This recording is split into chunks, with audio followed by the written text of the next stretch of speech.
Hello students. Okay, today we are going to study a very interesting chapter, and the chapter number 15, and the name of chapter is some natural phenomena. Natural phenomena बड़ा interesting chapter है, जरा पढ़ते हैं। सबसे पहले यहाँ से शुरू करते हैं, उसके बाद मैं आपको बहुत सारी इंटरेस्टिंग बातें भी बताऊंगा। ठीक है, शुरू करें।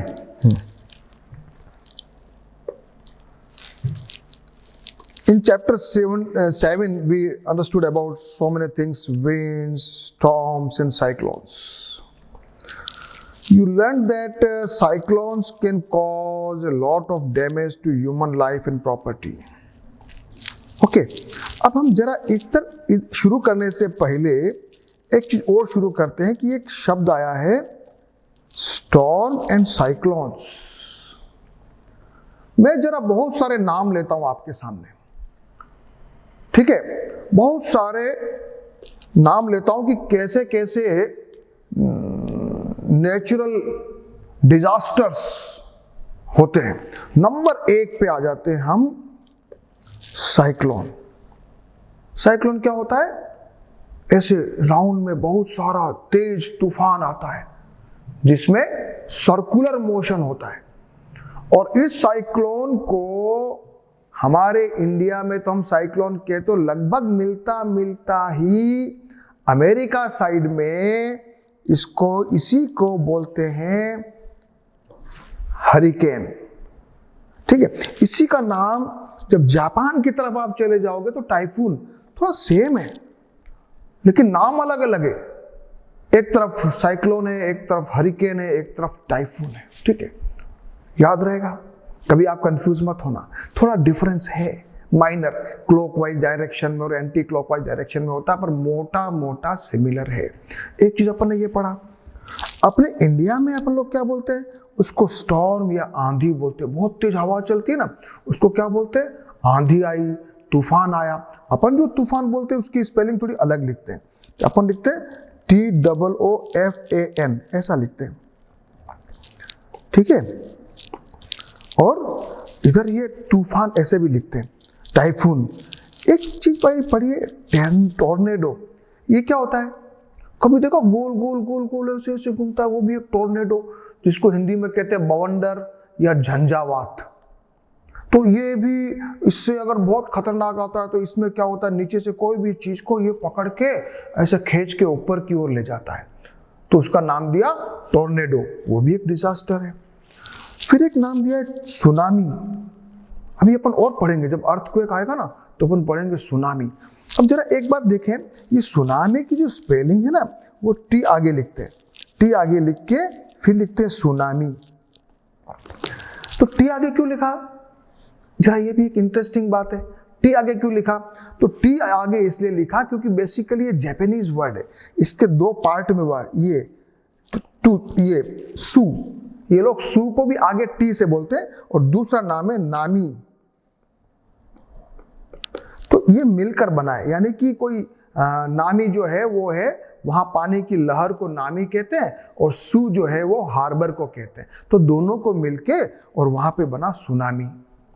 अभी सुनामी क्यों होता है? सुनामी जो है बेसिकली समुद्र की लहरें होती है, बहुत तेजी से ऊपर की ओर उठती है, लगभग 100 फीट हाइट वाली भी सुनामी आई हुई है, बहुत सारा डैमेज करती है और बहुत डेंजरस है। और ये क्यों होता है अपन आगे पढ़ेंगे। इसका बहुत बड़ा रीजन है अर्थक्वेक। जब समुद्र के अंदर अर्थक्वेक आता है तो उस अर्थक्वेक की वजह से जो वेव्स डेवलप होती है, डिस्टर्बेंस डेवलप होता है, जो एनर्जी रिलीज होती है, वो एनर्जी कन्वर्ट होती है, पानी के अंदर होती हुई ऊंची ऊंची लहरें प्रोड्यूस करती है, और उसका नाम है सुनामी। तो अभी अपन ने साइक्लोन पढ़ा, साइक्लोन के बारे में सुना, और साइक्लोन के 3 नाम देख लिए, हरिकेन और टाइफून, और एक अपन ने पढ़ा सुनामी। एक जरा देखे, बहुत सारे और नेचुरल डिजास्टर होते हैं जिससे लोग मर जाते हैं। उसमें एक क्या होता है? फ्लड, तूफान आ जाता है। तूफान, सॉरी फ्लड यानी बाढ़, बाढ़ आना, पानी बहुत तेजी से बहता है, बहुत लोग उसमें पानी में मर जाते हैं, तो वो भी एक होता है फ्लड। कोई अपना जो डैम है वो अगर टूट जाए किसी कारण से तो फ्लड आता है। एक होता है थंडर, जो थंडर को भी एक प्रकार से जैसे तूफान का पार्ट है, लेकिन यहाँ पर जो लाइट चमकती है, आकाश में बिजली गिरती है, लाइट चमकती है, उसको थंडर कहा है। अब आता है जो हम आज पढ़ने भी वाले हैं, उसका नाम है लाइटनिंग। अभी आज अपन पढ़ने वाले हैं, आज की क्लास में पढ़ने वाले हैं कि लाइटनिंग, जो बिजली कड़कती है ना, चमकती है बहुत तेज, तो बिजली कैसे चमकती है, फटाफट आ जाए। एक फॉरेस्ट फायर है, ड्रोट यानी अकाल है, और अभी एक कोरोना चल रहा है, पैंडेमिक और एपिडेमिक। पैंडेमिक यानी जो पूरे वर्ल्ड में जो होता है उसको पैंडेमिक बोलते हैं, पर्टिकुलर एरिया में है तो एपिडेमिक बोलते हैं। फिर आता है लैंडस्लाइड और अर्थक्वेक्स। लैंडस्लाइड्स का मतलब जो पहाड़ होते हैं ना, बहुत बड़े बड़े पहाड़, वो उससे चट्टानें खिसक जाती है, पूरे पहाड़ जो है वो आधे मतलब उस प्रकार से मिट्टी से दरक जाते हैं, तो उसको क्या कहते हैं, लैंडस्लाइड्स। और लास्ट और सबसे इम्पोर्टेंट आज इसी चैप्टर का पार्ट है, उसका नाम है अर्थक्वेक। तो इतने सारे नेचुरल डिजास्टर के बीच में हम दो नेचुरल डिजास्टर के बारे में आज पढ़ने वाले हैं, and the first one is lightning. Okay, तो लाइटनिंग क्या होता है, जरा सब बच्चे बताओ। लाइटनिंग यानी स्पार्क, लाइटनिंग यानी स्पार्क। बिजली के स्विच को लगाते हैं तो कभी हल्का स्पार्क होता है, कभी दो तार अगर गलती से आपस में जुड़ जाए, गलती से, फेज और न्यूट्रल कभी होना नहीं चाहिए, लेकिन कभी दो तार आप ऐसे बल्कि मिला दो ना, ऐसा बहुत तेजी से आवाज आती है, भड़ाका बोलता है, और उसमें स्पार्क निकलता है, बिजली की चिंगारी निकलती है। तो वो स्पार्क क्या है? फिर हमने ये देखा कि स्पार्क को चार्ज है, ये तो समझ में आ रहा है, और ये लाइटनिंग क्या है, बिजली कड़कती है, तो हम बोलेंगे lightning is also an electric spark but on the huge scale. ये भी स्पार्क है लेकिन बहुत बड़े लेवल पे होता है। तो ऐसा क्यों होता है? बादलों के अंदर क्या चार्ज हुआ क्या? बादल के अंदर कहां से ये स्पार्क आया? तो अब अपन थोड़ा कुछ एक्सपेरिमेंट करते हैं। बचपन में अपन करते आए कि मान लिया आपके बाल सूखे हैं और आप तेजी से उस पर कंघा घुमाइए, कंघा घुमा के और छोटे छोटे कागज के टुकड़े रखिए, और उसके पास उस कंघे को ले जाओगे तो जो है ना कागज के टुकड़े वो अट्रैक्ट हो जाते हैं। ये तो अपन ने देखा हुआ है। तो इसका मतलब कंघे में कुछ चार्ज हुआ है। अच्छा ये बताओ कि बाल जो आपके सूखे हैं तब तो वो चार्ज हो रहा है, लेकिन बाल अगर गीले हैं तो कंघा चार्ज होगा क्या? हाँ, ये भी करके देखना, ये नहीं होगा। और बालों में अगर तेल डाला हुआ है तो भी वो अट्रैक्ट नहीं करेगा। ठीक है, तो ये कुछ बातें अपन एक्सपेरिमेंट जो अपन डेली लाइफ में करते आए, अभी और करेंगे। एक बताओ, कभी घर में कांच साफ किया? मिरर को आप क्या करना, कपड़े से रगड़ना, बहुत तेज कपड़े से रगड़ना, किसी भी सिंथेटिक कपड़े से, तो वो साफ तो हो जाता है, लेकिन छोटे छोटे जो है ना उसके अंदर बारीक पार्टिकल्स डस्ट के वो जाके चिपक जाते हैं। कभी किसी कांच को रगड़ के साफ करना तो आप देखना थोड़ी देर बाद वो कुछ चिपक जाते, चश्मे में भी चिपक जाते। तो ऐसा क्यों होता है बताओ भैया? तो आ जाए जरा। तो इसमें ये थोड़ी बात अब फटाफट इसके बारे में अपन पढ़ेंगे, फिर अपन लाइटनिंग पे आने वाले हैं। तो सबसे पहले ग्रीक कोई साइंटिस्ट था जिसका नाम थेल्स था, उसने 600 BC में इसका थोड़ा पता लगाया कि ऐसा कुछ होता है। लेकिन बाद में 1752 में एक अमेरिकन साइंटिस्ट था, उसका नाम था बेंजामिन फ्रैंकलिन। उसने ये आइडिया लगाया और उसने कहा यही इलेक्ट्रिक स्पार्क है और यही वो बिजली जो कड़कती है वो भी यही है। और उसके पहले तो हम लोग ये समझते थे कि आज पता नहीं भगवान को बहुत गुस्सा आ रहा है, आज तो पता नहीं धरती पे कुछ होने वाला है, तो ऐसा हम लोग समझते थे। लेकिन साइंस का जब डेवलपमेंट हुआ तो हमको मालूम चला कि it is a natural phenomena. अब आ जाओ एक्सपेरिमेंट पे। चार्ज बाय रबिंग, क्या है? Charge by rubbing. Upon experiment करेंगे। सबसे पहले क्या करेंगे? 2 बलून लटकाएंगे। कैसे? ऐसे 2 बलून, ये देखो। अब कुछ एक्सपेरिमेंट करने वाले हैं। सबसे पहले धागे से 2 बलून को बांध दिया और दोनों बलून को बांध के रख लिया। दोनों बलून एक जगह पड़े हुए, कोई उनमें अट्रैक्शन रिपल्शन नहीं हो रहा है। फिर हम एक क्या करेंगे, एक बलून को उठा के उसको किसी कपड़े से, सिंथेटिक कपड़े से रगड़ेंगे।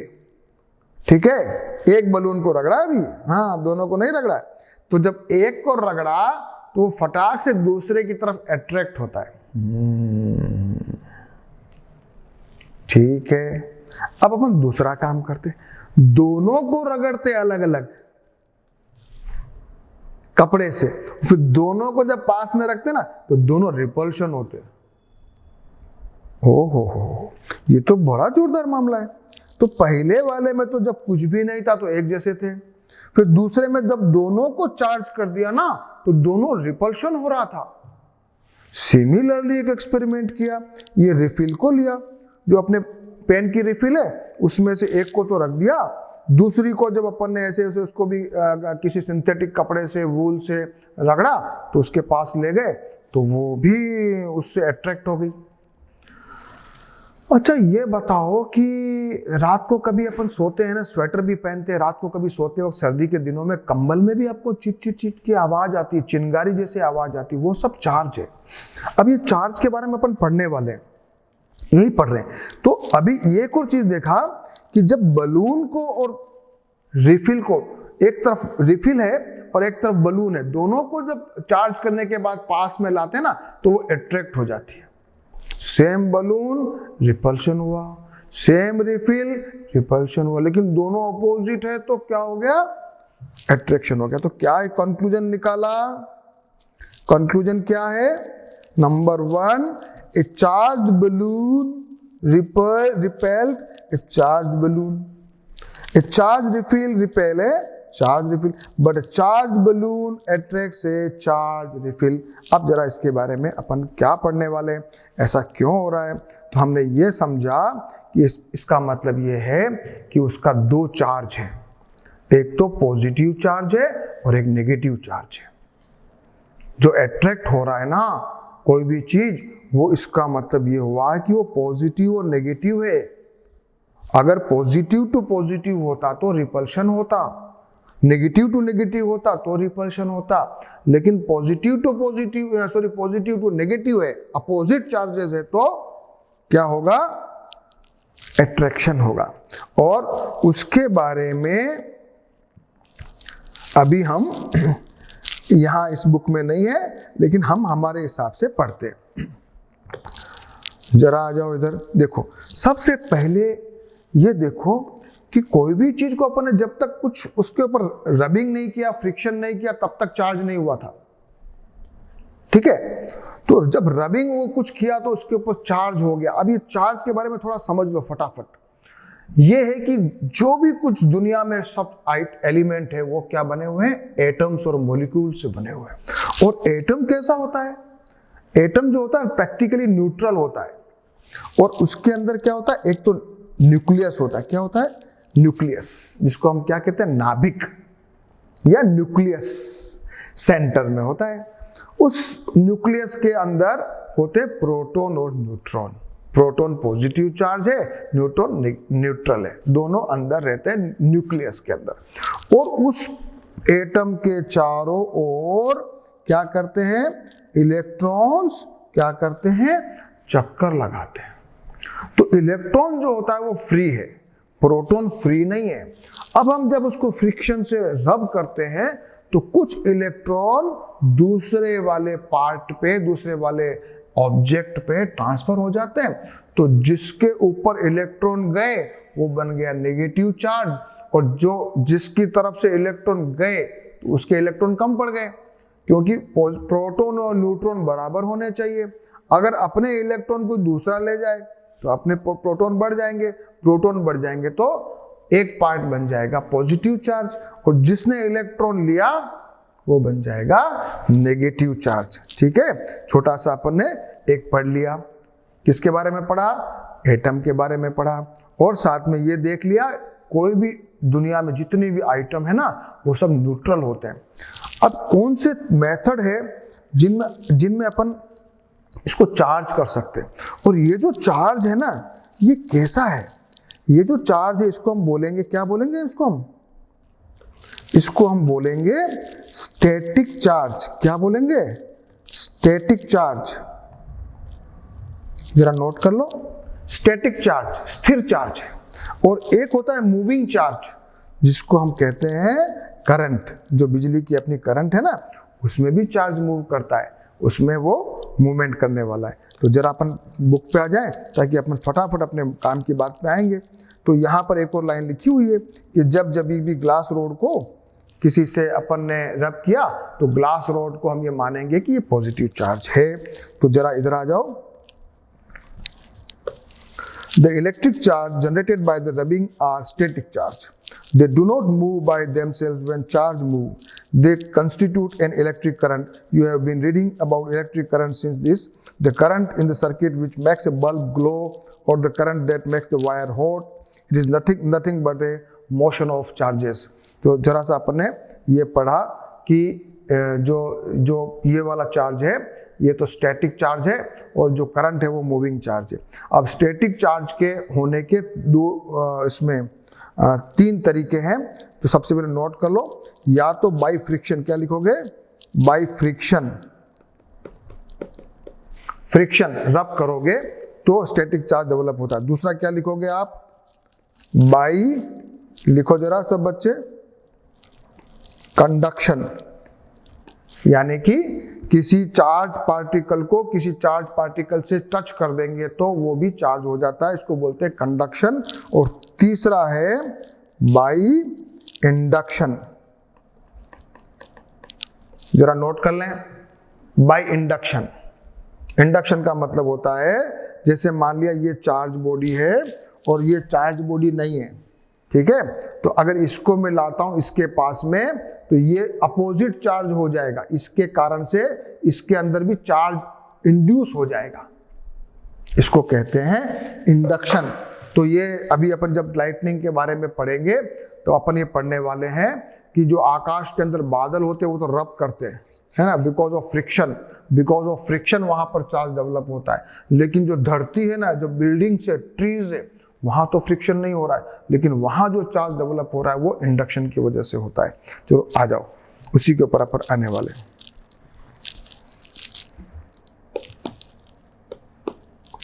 एक जरा सा यहां पर बताओ मेरे को, ये जरा एक बार इसको करो जरा। हाँ, क्या लिखा है जरा इधर देखो। अगर रिफिल को आपने रब किया तो क्या करेगी दूसरी रिफिल को? वो पेपर को पार्टिकल क्या करेगी? अट्रैक्ट करेगी। क्यों? रिफिल चार्ज है। बैलून को अगर आप रब करोगे तो बैलून क्या करेगा? पेपर की पीसेस को वो भी अट्रैक्ट करेगा। इरेजर को अगर आप वूल से रब करोगे तो पेपर को वो भी अट्रैक्ट करेगा। लेकिन यहां बताओ मेरे को, ये स्टील स्पून है, चम्मच है स्टील का, अगर उसको अपन ने रब किया तो वो अट्रैक्ट नहीं करेगा। क्यों नहीं करेगा? कोई भी मेटेलिक पार्ट तो ऐसा नहीं करता है, लेकिन कोई भी इंसुलेटर कौन कौन ऐसा करता है? रबर करेगा, प्लास्टिक की चीज करेगी, ग्लास की चीज करेगी, लेकिन कोई भी मेटेलिक आइटम जो है अगर उसको आप किसी चीज से रब करोगे तो वो चार्ज नहीं होता है। क्यों नहीं होता है? चार्ज तो होता है, लेकिन वो चार्ज कंडक्टर होने की वजह से उसके ऊपर ठहरता नहीं। कोई भी चीज के टच करते ही वो अर्थ हो जाता है, जमीन में चला जाता है या दूसरे में ट्रांसफर हो जाता है। तो क्या जमीन में, कैसे जमीन में जाता है जरा देखो। सबसे पहले एक एक्सपेरिमेंट करने वाले हैं, वो क्या है? Transfer of charge. Transfer of charge पे आ जाओ, पढ़ो जरा। This is an empty jam बोतल ले लिया और जैम बोतल में क्या किया? उसके ऊपर एक ऐसे अपनी जो पिन होती है ना, पेपर पिन, उस पिन को ऐसे मोड़ लिया और वहां पर 2 एल्यूमिनियम की छोटी छोटी फॉइल लटका दी। फिर अपन ने क्या किया, एक रिफिल को चार्ज करके और रिफिल को उससे टच किया। जैसे ही अपन ने टच किया, ये जो थे एल्यूमिनियम के छोटे छोटे फॉइल, वो ऐसे रिपल्शन हुआ। तो इसका मतलब ये हम मानते हैं कि यहाँ इसको टच करने से, यानी कि बाय कंडक्शन उसको चार्ज करने से ये एल्यूमिनियम फॉइल रिपल्शन हुआ। और जैसे ही हम उसको अंगुली टच करेंगे वापस तार के ऊपर, तो वापस से वो एल्यूमिनियम फॉइल सेम हो जाएंगे। जरा इसके बारे में पढ़ते हैं। ओके, आ जाओ। The aluminium foil strips receives the same charge from the charge refill through the paper clip. Remember that metals are good conductors of electricity. Paper clip metal है. The strips carrying similar charges repel each other and they become wide open. जैसे ही वो charge हुई, वो strips open हो जाएगी. And such a device can be used to test whether an object is carrying charge or not, and this device is called electroscope. ये exam में पूछा जाता है. Thus we find that the electric charge can be transferred from the charged object to another through a metal conductor. इसको अपन कहते हैं by conduction.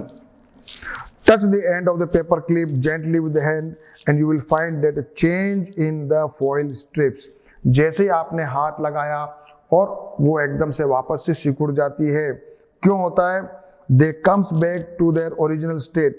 Repeat charging of foil strips and touching the paper clip. Every time you will find that the foil strips collapse as soon as you touch the paper clip with hand. So why does it happen? बताओ. And the reason of the foil strips lose charges to the earth through our body. We said that the foil strips are discharged. The process of transferring the charge from a charged object is called earthing. अब एक नई term अपन ने पढ़ी है, earthing. किसी भी चीज को, चार्ज को धरती में जो टच हो जाता है, धरती में चला जाता है, उसको कहते हैं अर्थिंग. डिस्चार्ज होता है. फटाफट समझो. अब मैं कुछ एक काम की चीज बताने वाला.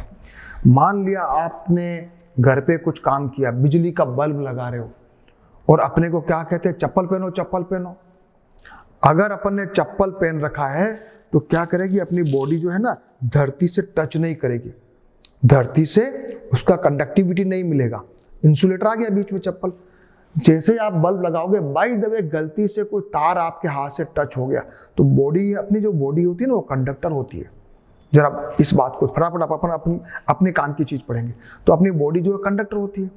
तो बॉडी कंडक्टर होने की वजह से वो अगर मान लिया अपन ने चप्पल नहीं पहन रखी है, तो धरती से अपना कांटेक्ट हो जाएगा और अपने अंदर इलेक्ट्रिक फ्लो हो जाएगा, अपने को बिजली का झटका लगेगा और अपने को करंट आएगा. कभी भी बरसात के दिनों में हमको बहुत डर रहता है करंट आने का. उसका कारण क्या होता है कि अपने चारों तरफ पानी होता है, और पानी भी आपको पता है, पानी भी कंडक्टर है. केवल डिस्टिल वाटर जो है ना, डिस्टिल वाटर, वो कंडक्टर नहीं है. अदरवाइज जो नॉर्मल वाटर है वो सब बिजली का, इलेक्ट्रिसिटी का कंडक्टर है. तो अपने को अब क्या होता है कि हमको कभी कभी हीटर में करंट आता है, कभी कभी अपने को फ्रिज में भी करंट आता है, कभी कभी अपने को कंप्यूटर के अंदर भी अपन पढ़ते पढ़ते हाथ लगाते तो हल्का हल्का झटका लगता है. कभी कभी पानी में नहाते वक्त पानी की धार में भी अपने को हल्का करंट सा फील होता है. बरसात के दिनों में ज्यादा होता है. तो हमारे घर में अर्थिंग प्रॉब्लम, क्या कहेंगे कि आज हमारे अर्थिंग की प्रॉब्लम हो रही है, अर्थ कुछ प्रॉब्लम कर रहा है. अगर अपना पूरा जो बिजली है अंदर घर की, उसमें सारे जो अप्लायंसेस है उनको अपन ने क्या किया हुआ है, अर्थ से कनेक्ट किया हुआ है. और उसकी वजह से कभी भी फॉल्ट आता है, कभी भी कुछ इस प्रकार का लीकेज होता है करंट का, तो वो अर्थ में चला जाता है. तो ये जरा अपन ने आज इसकी छोटी सी इस बात को भी पढ़ लिया कि डिस्चार्ज होता है और उसको अर्थ में जाता है। और ये अर्थ जो है, ये बिजली का, ये एक सारी जो है इसमें इलेक्ट्रिसिटी जा सकती है। अभी जब हम लाइटनिंग पढ़ेंगे ना, उसमें ये पढ़ेंगे कि जब बिजली का कड़कती है ना, तो बड़ी बड़ी बिल्डिंग के ऊपर अपन क्या लगाते हैं, एक कंडक्टर लगाते हैं, लाइटनिंग कंडक्टर, जिसको हिंदी में कहते हैं तड़ित चालक। त्रिशूल जैसा भी होता है या तीखे तीखे से निकले होते, वो ऊपर लगाते हैं बिल्डिंग के सबसे ऊपर। तो बिजली जब गिरेगी ना, तो बिल्डिंग की जगह वो उसके वो बिजली को कैच कर लेगा और वो सारी बिजली को जमीन में पहुंचा देगा। तो धरती में इस प्रकार से इलेक्ट्रिसिटी को पूरा एब्जॉर्ब करने की बहुत ज्यादा पावर होती है। तो सारे इलेक्ट्रिसिटी में सब जगह अप्लायंसेस को अर्थिंग करना जरूरी है। तो जरा इधर देखो जरा, Earthing is provided in buildings to protect us from electric shocks due to any leakage of electric current। ठीक है बेटा, ये सब पढ़ लिया। अब जरा आ जाओ आप अपनी जो बिजली कड़कती है उसके ऊपर आ जाते हैं। तो अभी अपन ने फटाफट पढ़ लिया। देखो, अपन ने पढ़ा कि स्पार्क क्यों होता है, तो पढ़ा कि रबिंग से इससे होता है, फ्रिक्शन से, कंडक्शन से, इंडक्शन से चार्ज जनरेट होता है, स्टैटिक चार्ज होता है, और जो मूविंग चार्ज है वो करंट होता है। ये अपन ने पढ़ लिया। इलेक्ट्रोस्कोप के बारे में पढ़ लिया, और अपन ने दो प्रकार के चार्ज होते हैं, एक पॉजिटिव होता है, एक नेगेटिव होता है, ये भी पढ़ लिया। पॉजिटिव टू पॉजिटिव जब आएगा ना सेम चार्ज, तो वो रिपल्शन करेगा, और दोनों जो अपोजिट वाला हो जाएगा, पॉजिटिव टू नेगेटिव, तो क्या करेगा, अट्रैक्शन करेगा। लाइटनिंग पे आ जाओ अब, बिजली क्यों कड़कती है। हाँ, during the development of the thunderstorm the air currents move upward. हाँ, जब बारिश का मौसम होता है तो आसमान में बहुत सारे बादल आते हैं, तो नीचे से जो गर्म हवा होती है ना, वो ऊपर जाती है। while the water droplets move downwards, और ऊपर उसके बादल के अंदर जो छोटे छोटे बारीक वाटर ड्रॉपलेट्स होते हैं वो नीचे की तरफ आते हैं। तो these vigorous movement cause separation of charge। अब वहां बीच में, दोनों का बीच में फ्रिक्शन होता है, इधर तो जा रही एयर ऊपर, उधर से ड्रॉपलेट्स नीचे आ रहे, तो उनमें सब में धीरे धीरे बहुत सारा फ्रिक्शन होता है। और फ्रिक्शन होता है तो क्या होता है, सेपरेशन ऑफ चार्जेस पॉजिटिव और नेगेटिव में डिवाइड हो जाते हैं। And by a process not yet completely understood, the positive charge collects near the upper edge of the clouds and the negative charge accumulate near the lower edges। यहाँ दिखाया गया figure में देखो जरा, ऊपर की तरफ तो क्या लिखा है, पॉजिटिव पॉजिटिव बता रखा है, नीचे की तरफ नेगेटिव नेगेटिव हो गया, यानी कि कुछ सेपरेशन ऑफ चार्ज हुआ है। ऊपर की तरफ तो पॉजिटिव पॉजिटिव चार्ज चला गया, नीचे की तरफ नेगेटिव नेगेटिव चार्ज हो गया, ऐसा करके वो हो गया। And there accumulation of positive charge near the ground also, ground के वहां भी पॉजिटिव हुआ है। ये जरा अब ये जरा अपन बताएंगे। अभी मैंने कहा भी था आपको कि नीचे ग्राउंड में तो फ्रिक्शन नहीं हुआ है, लेकिन ग्राउंड में थ्रू इंडक्शन हुआ है, क्योंकि ऊपर नेगेटिव है, तो नीचे से भी इंडक्शन की वजह से पॉजिटिव चार्ज हो गया है। When the magnitude of the accumulated charge becomes very large, the air is normally a poor conductor of the electricity, is no longer able to resist their flow. Negative and positive charge meet, producing streaks of bright light and sound. We see streaks of lightning. The process is called the electric discharge. हवा जो है normally वो insulator है, air is not a good conductor. यहाँ पर अगर कोई wire खुला है और आपके पास एक वायर डिस्टेंस पर है, तो एयर जो है उसमें इलेक्ट्रिसिटी फ्लो नहीं होती है। लेकिन अगर बहुत ज़्यादा पोटेंशियल डिफरेंस है, बहुत ज़्यादा पावर है, एक्यूमुलेशन ऑफ द चार्जेस है, और हवा में भी थोड़ी बहुत मॉइस्चर है, नमी है, बरसात के दिनों में विशेष रूप से, तो चार्ज फ्लो हो जाता है और वहां से बहुत बड़ा दोनों के क्लाउड्स के बीच में कोलाइडिंग की वजह से चार्ज जनरेट होता है, या नीचे धरती पर भी इस प्रकार से होता है और वहां बिजली आपको कड़कती हुई दिखती है। The process of electric discharge can occur between 2 or more clouds और between the clouds and the earth. ठीक है, तो ये डिस्चार्ज अपने को बता दिया। और अब जरा इसकी डेफिनेशन भी पढ़ना चाहें तो अपन पढ़ लेते हैं जरा लाइटनिंग की डेफिनेशन। जरा सब बच्चे नोट करेंगे, अगर पूछा जाए तो just this should be the answer. Lightning is also an electric spark, जरा नोट करें, but on a huge scale.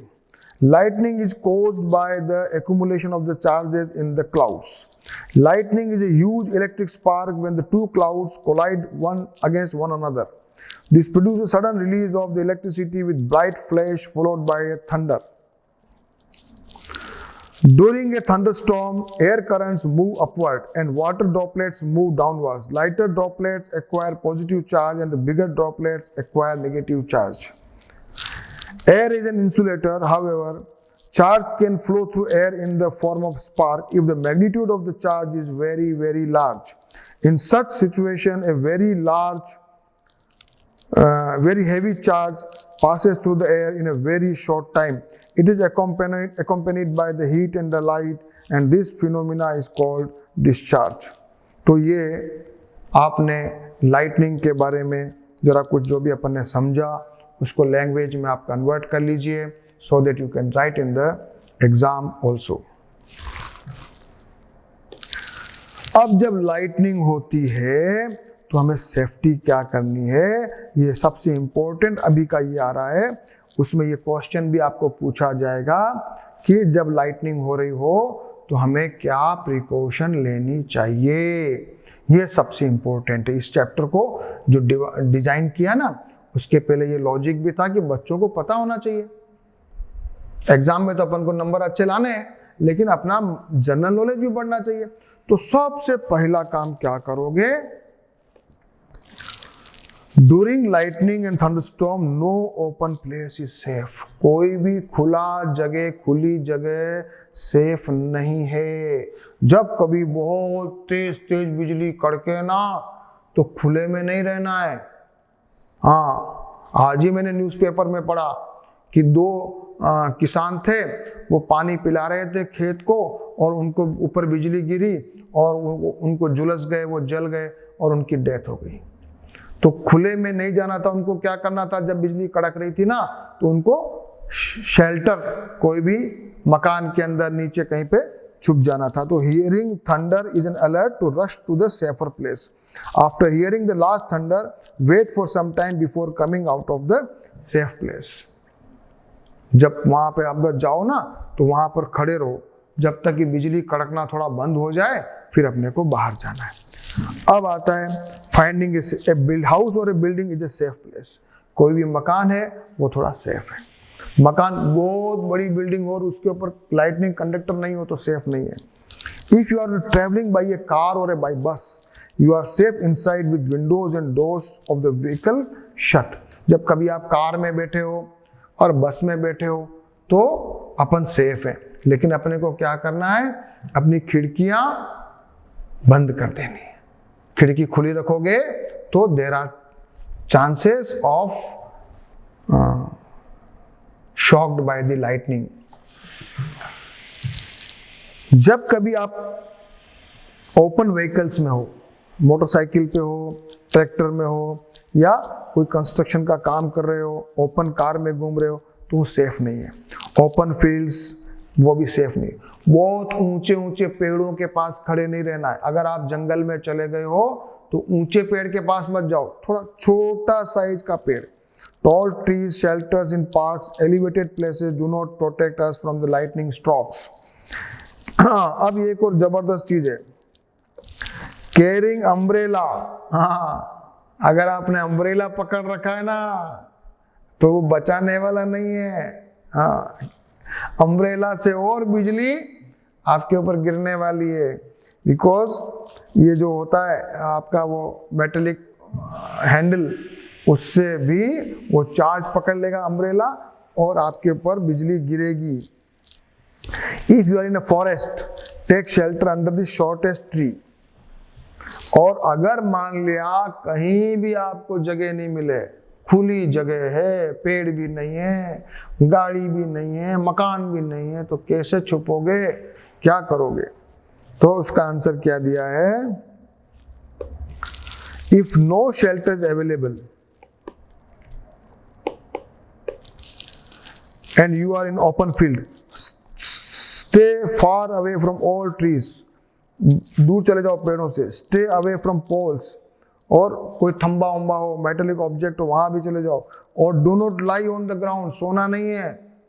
हाँ, ऐसा डर के मारे सोना नहीं है. Instead square low on the ground, ऐसे खड़े नहीं रखे, ऐसे बैठ जाना है. कैसे बैठा, जैसे फिगर में बनाया ना, ऐसे आपको ऐसे झुक के और बैठ जाना है. तो आप क्या करोगे, there are less chances. Place your hands on your knees with your heads. This position will make you smallest target to be struck. और अगर आप घर के अंदर हैं तो क्या करोगे, घर के अंदर सेफ तो हो आप, लेकिन फिर भी आपको कुछ ध्यान रखना है. क्या ध्यान रखना है, lightning can strike telephone cords, electric wires and metallic pipes. So during the thunderstorm contact with these should be avoided and to be safer to use mobile phones and cordless phones. वैसे घर के अंदर हो तो सारे जो switch होते हैं ना, वो उनको ऑफ कर दो एक तो. और ये तार वाला जो कोई ये टेलीफोन मोबाइल यूज कर रहे हो तो ठीक है, लेकिन अगर आप वो टेलीफोन यूज कर रहे हो तार वाला तो डेंजरस है. It is not wise to call up a person who is receiving your phone through a wired phone. आपने तो मोबाइल फोन पे यूज ले रहे हो, लेकिन सामने वाले को आपने लैंडलाइन पे लगा दिया तो आपको शॉक लग सकता है. ये भी एक बात है. टेलीफोन अगर करना है तो लैंडलाइन से नहीं करना है, बरसात कड़क रही हो तो. अगर बिजलियां बहुत तेज है ना, सिंपल बिजली में डरने की जरूरत नहीं, बहुत तेज अगर हो तो लैंडलाइन फोन का उपयोग नहीं करना है. लेकिन आपने मोबाइल का फोन का उपयोग किया और सामने वाला लैंडलाइन है तो भी आपको शॉक लग सकता है. और उस वक्त नहाना नहीं है ना. आप तो सोचो कि अभी नहा लेते हैं. तो bathing should be avoided during thunderstorm to avoid contact with the running water. बहुत तेज है, सामान्य बारिश में नहा सकते हैं, लेकिन बहुत जब बिजलियां कड़क रही हो ना तब उस वक्त नहाना नहीं है. ठीक है. और electric appliances like computers, TV should be unplugged. Electric light should remain on, they do not cause any harm. बिजली तो चलो, जो लाइट है ना वो तो ऑन रखिए, लेकिन हीटर है, टीवी है, कंप्यूटर है, उनको सबको ऑफ कर देना. कभी कभी क्या होता है कि स्पाइक्स होते हैं बिजली में. अगर मान लिया तार के अंदर बिजली, तार के ऊपर बिजली गिरी तो उसका इफेक्ट आपके कंप्यूटर पे या टीवी पे आता है. तो किसी को कभी अगर आपको कोई सुनने में आया हो तो बिजली गिरती है तो कंप्यूटर वो टीवी सारे उड़ जाते हैं एकदम. उनका जो वो होता है ना मॉनिटर, वो पूरा खराब हो जाता है. अब जरा लास्ट, इसका आज का लास्ट टॉपिक और इसका लाइटनिंग कंडक्टर का इंपॉर्टेंट पार्ट, वो है लाइटनिंग कंडक्टर. क्या ये, जैसे ये बिल्डिंग है ना, इस बिल्डिंग के ऊपर ऐसा अपन ने लाइटनिंग कंडक्टर लगा दिया और इसका एक सिरे को जमीन में गाड़ दिया. जमीन में गाड़ दिया बहुत सारा. एक मोटा कॉपर प्लेट लेके अंदर गड्ढा करके उस तार को मोटे तार को जमीन में गाड़ देते हैं. तो कभी भी बिजली गिरेगी ना तो उसके लाइटनिंग कंडक्टर के ऊपर गिरेगी तो बिल्डिंग को कोई हार्म नहीं होगा. Lightning conductor is a device used to protect buildings from the effect of the lightning. A metallic rod taller than the building, taller, building से ऊपर निकालना, याद रखना, is installed on the walls of the building during a construction. One end of the rod is kept open in the air and the other is buried deep in the ground. The rod provides easy route for the transfer of electric charge to the ground. ठीक है. तो इस कारण से जब भी बिजली गिरेगी तो वो लाइटनिंग कंडक्टर पे, तड़ित चालक पे गिरेगी और वो जमीन में चली जाएगी, बिल्डिंग में करंट नहीं आएगा. अगर आपने कभी भी याद रखना, जो अपना टावर होता है ना, क्या कहते हैं, टीवी टावर और कोई भी बड़ी बड़ी ऊंची ऊंची जो मीनारें, इमारतें, बहुत मल्टी स्टोरी बिल्डिंग्स, उनके ऊपर लाइटनिंग अरेस्टर लगाना बहुत जरूरी है. ठीक है. तो नेक्स्ट क्लास में हम अभी पढ़ने वाले हैं, अपन अर्थक्वेक के बारे में पढ़ेंगे. और एक बात और बताएंगे, जब अर्थक्वेक की बात चलेगी ना, तो अर्थक्वेक जो होता है वो तो अपन सब जानते हैं, भूकंप. लेकिन भूकंप जो है ना ऐसा है कि उसको अपन प्रिडिक्ट नहीं कर पाते. अभी बहुत सारे जो नेचुरल डिजास्टर्स हैं, जिसमें साइक्लोन है कि तूफान आने वाला है, तो अपने ऊपर से सैटेलाइट अपने को बता देता है कि साहब ये तूफान जो है अब धरती की ओर बढ़ रहा है, समंदर में इस जगह तूफान जनरेट हुआ, साइक्लोन जनरेट हुआ है और 2 दिन में 24 घंटे में आपके धरती को टच करेगा. अपन अखबार पढ़ते हैं. लेकिन ऐसा कोई साइंटिफिक अभी फॉर्मूला नहीं आया है जिसके अंदर से ये मालूम चले कि भूकंप आने वाला है। ठीक है, तो अपन नेक्स्ट चैप्टर में पढ़ेंगे भूकंप के बारे में, पढ़ेंगे कि भूकंप होता क्या है, कैसे आता है, क्यों आता है, और इसको जब आ जाए तो अपने को क्या प्रिकॉशन रखना चाहिए, वो सारा अपन इसके नेक्स्ट चैप्टर में पढ़ेंगे, नेक्स्ट सेशन में पढ़ेंगे। सो बी रेडी। तो आज अपन ने पढ़ लिया लाइटनिंग के बारे में, और नेक्स्ट सेशन में अपन पढ़ने वाले हैं अर्थक्वेक के बारे में। ठीक है बेटा, और लास्ट में अपन क्वेश्चन आंसर भी सॉल्व करने वाले हैं, ताकि आपका पूरा chapter exam point of view से भी परफेक्ट तैयार हो जाए। ठीक है बेटा, फिर मिलेंगे इन द नेक्स्ट सेशन।